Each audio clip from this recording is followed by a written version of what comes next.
જય શ્રી કૃષ્ણ ફ્રેન્ડ્સ, કેમ છો બધા? આઈ હોપ કે તમે બધા જ મજામાં હશો. તો વેલકમ છે તમારું અમારી આ ચેનલ પર. તો આજે આપણે બનાવીશું એકદમ ટેસ્ટી અને એકદમ હેલ્ધી નાસ્તો જે બધાને ભાવશે. તો ચલો આપણે સ્ટાર્ટ કરીએ. તો સૌપ્રથમ અહીંયા લઈ લેવાનું છે સૂજી, અને સૂજીમાં આપણે એડ કરીશું છાશ, કે જેથી કરીને સૂજી છે એ એકદમ મસ્ત રીતે રેડી થઈ જાય. જે આપણે સૂજીના પુડલા બનાવવાના છે તેના માટે એ એકદમ રેડી થઈ જાય. જો તમારી પાસે છાશ અવેલેબલ ના હોય તો તમે દહીંનો પણ યુઝ કરી શકો છો. મારી પાસે છાશ અવેલેબલ છે તો મેં છાશ એડ કરી છે. તો હવે આપણે છાશને અને સૂજીને એકદમ આવી રીતે સરસ રીતે હલાવી લઈશું. અને હવે આપણે જે મિક્સ કર્યા બાદ જે આપણું બેટર છે તેને અડધો કલાક માટે રેસ્ટ કરવા માટે સાઈડમાં મૂકી દેશું. અને હવે આપણે આપણા વેજીસ ચોપ કરી લેશું. તો મેં અહીંયા લીધા છે કાંદા, મરચાં, ટમાટાં અને લસણ આદુની પેસ્ટ. જો તમે ઈચ્છો અથવા તો જો તમારી પાસે અવેલેબલ હોય તો તમે તેમાં કેપ્સિકમ, ગાજર, બટાકા એ પણ એડ કરી શકો છો. તો હવે આપણે જે ચોપ કરેલા વેજીસ છે તો હવે આપણે તેને બેટરમાં મિક્સ કરીશું.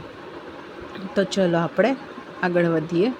તો હવે બેટરમાં મેં બધા વેજીસ મિક્સ કરી દીધા છે, લસણ આદુની પેસ્ટ મિક્સ કરી દીધી છે, ટેસ્ટ પ્રમાણે નમક એડ કરી દીધું છે, અને બધું જ મિક્સ કરી અને આપણે બેટરને એકદમ સરસ રીતે હલાવવાનું છે, એકદમ સરસ મિક્સ કરવાનું છે. અને તેમાં જો તમે ઈચ્છો તો તેમાં અડધા લીંબુનું પણ યુઝ કરી શકો છો. જો વેજીસ નાખ્યા પછી આપણું જે બેટર છે એ એકદમ થીક થઈ જશે, તો તમે એમાં જરૂર પ્રમાણે પાણી એડ કરજો. તો મેં હવે આમાં નાખી દીધા છે ઓરેગાનો અને ચીલી ફ્લેક્સ.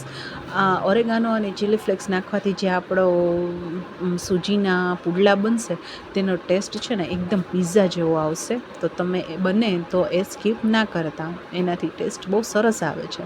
તો આપણે બેટરને આવી રીતે મિક્સ કરી લેશું. જો થીક છે એટલે આ જરૂર પ્રમાણે પાણી નાખીને આપણે બેટરને થોડું ઢીલું કરશું. અને હવે આપણે અહીંયા તવાને ગરમ થવા માટે મૂકી દીધો છે. જો તમે ઈચ્છો તો તમે નોનસ્ટિક પર પણ આને બનાવી શકો છો. અને જો આપણું બેટર કેટલું મસ્ત બનીને તૈયાર થઈ ગયું છે.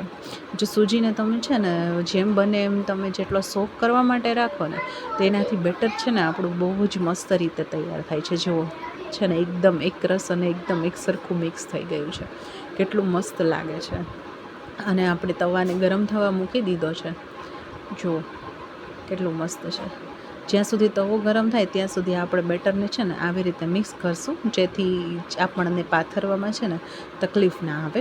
તો જુઓ આપણો તવો ગરમ થઈ ગયો છે. તમે જો તેલ યુઝ કરવા ના માગતા હો ને તો તમે તેમાં બટરનો પણ યુઝ કરી શકો છો અથવા તો ઘીનો પણ યુઝ કરી શકો છો. અને સાવ ઓછા તેલમાં આ નાસ્તો બનીને તૈયાર થાય છે. મેં જો અહીંયા આવી રીતે ઓઇલ છે એ સ્પ્રેડ કરી દીધું છે અને ગેસની ફ્લેમ છે એ લો કરી દીધી છે. જો ફૂલ રાખશું ને તો આપણું જે રવાનું પુડલું આપણે ઉતારશું ને તો એની દાજ છે ને એકદમ બળી જાય ને એવી પડશે. તો આપણે છે ને એકદમ મીડિયમ દાજ પાડવાની છે. તો તેના માટે આપણે ગેસની ફ્લેમ છે ને એ સાવ લો રાખવાની. લો રાખી અને પછી આપણે જો આપણું બેટર છે એને આવી રીતે તવા પર સ્પ્રેડ કરવાનું. એકદમ મસ્ત રીતે સર્કલ શેપમાં છે આપણું બેટર છે એને આવી રીતે મસ્ત સ્પ્રેડ કરી દેશું. પછી જો તમે ઈચ્છો તો થોડું મોટું પણ બનાવી શકો. તો તમે 3 થી 4 ચમચા જેટલું બેટર તમે સ્પ્રેડ કરી શકો તવા પર. પછી આપણા ગેસની ફ્લેમ છે એ આપણે મીડિયમ કરી દેવાની છે. અને સાઈડમાં બધી ચારે તરફ આપણે ઓઇલ સ્પ્રેડ કરીશું. અને પુડલાનું બેટર તવા પર નાખ્યા બાદ આપણે છે ને તેને ધીમે ધીમે રહી અને ચેક કરતા રહેવાનું કે જો બળી નથી જતું ને તમે સ્પ્રેડ કરી અને 2 મિનિટ પછી ચેક કરવાનું. જો સાઈડમાંથી જો ઉખડી જતું હોય સરળતાથી તો આપણું જે પુડલું છે એ ફેરવવા માટે રેડી થઈ ગયું છે, બીજી સાઈડ ફેરવવા માટે. જો આવી રીતે ધીમે ધીમે કરી અને એને બીજી સાઈડ ઉલટાવી દો. જો છે એકદમ મસ્ત અને એકદમ ઓછી ભાત પડી છે. આવી ભાતનો છે ને ટેસ્ટ જ અલગ આવે છે. તો બીજી સાઈડ ફેરવ્યા પછી છે ને ગેસની ફ્લેમ એકદમ ફાસ્ટ કરી દેવાની, કે જેથી કરીને આપણું પુડલું કાચું ના રહી જાય.